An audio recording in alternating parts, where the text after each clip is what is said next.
Salut à tous, c'est LegoRexFR et dans cette vidéo, je vais vous présenter l'Arc 170, référence 75402 qui est sorti le 1er janvier 2025. Ce set contient 497 pièces pour 69,99€ sur le site Lego.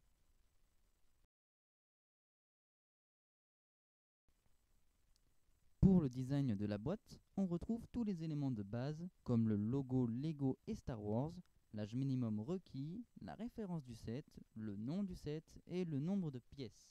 En dessous, on retrouve notre Clone Trooper de la 332e compagnie d'Ahsoka. Il y a également une représentation des figurines présentes dans le set, et au loin, on peut apercevoir le chasseur Jedi de Plo Koon. Est-ce que Lego le sortira cette année? Je l'espère en tout cas. Et pour finir, nous avons une représentation de l'Arc 170, qui prend toute la place sur la boîte.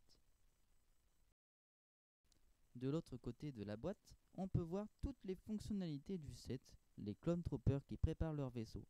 Comme fonctionnalité, le vaisseau a les ailes amovibles et il est équipé de canons sur les ailes.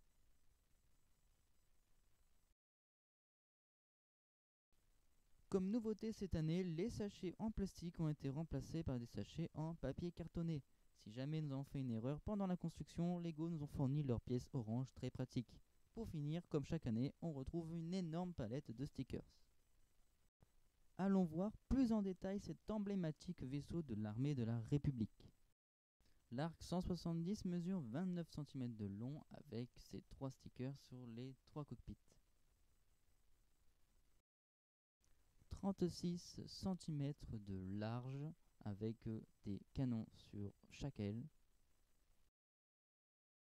Et 8 cm de haut avec 2 petits canons à l'arrière du vaisseau. Je vais maintenant vous montrer en détail les fonctionnalités de ce set.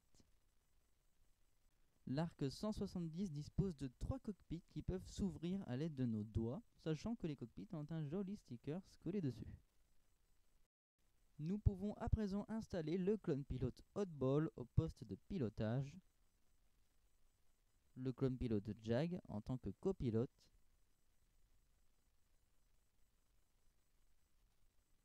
et pour finir, le clone pilote classique en tant qu'artilleur. Mais où va s'installer notre droïde Astromech? Eh bien, il faut tout simplement ouvrir les cockpits, retirer les 2 clones pilotes pour pouvoir installer notre droïde Astromech. Puis, remettre les 2 clones et fermer les cockpits. Bref, vous l'avez compris, mettez le droïde en premier.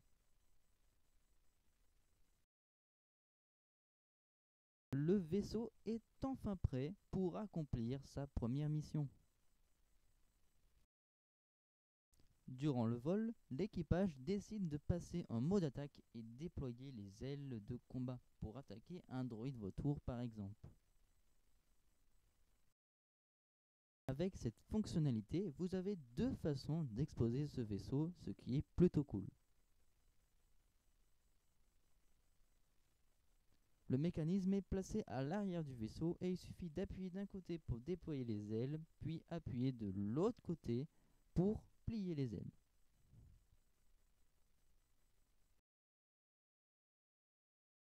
Ensuite, comme quasiment tous les vaisseaux Lego Star Wars, l'Arc 170 dispose d'un canon sur chaque extrémité des ailes, appelé aussi Stud Shooters.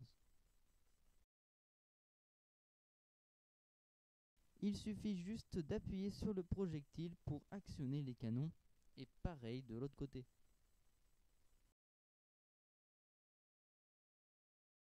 Maintenant qu'on connaît toutes les fonctionnalités, les clones peuvent déployer leurs ailes, activer leurs boosters et attaquer avec leur grande puissance de feu personne, ce qui est assez frustrant. Les 2 canons à l'arrière sont amovibles, ce qui offre une superbe fonctionnalité de jeu.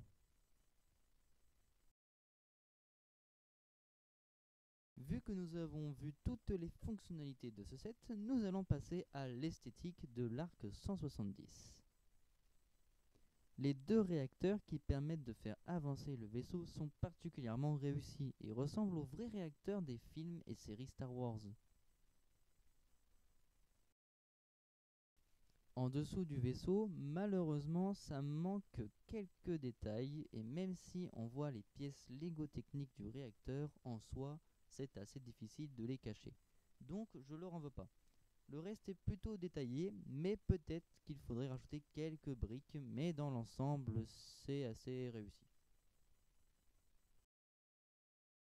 Pareil pour le dessus, voilà, manque quelques pièces de finition à droite à gauche, mais c'est pas grave. On va profiter que les clones pilotes soient revenus de leur mission pour les analyser.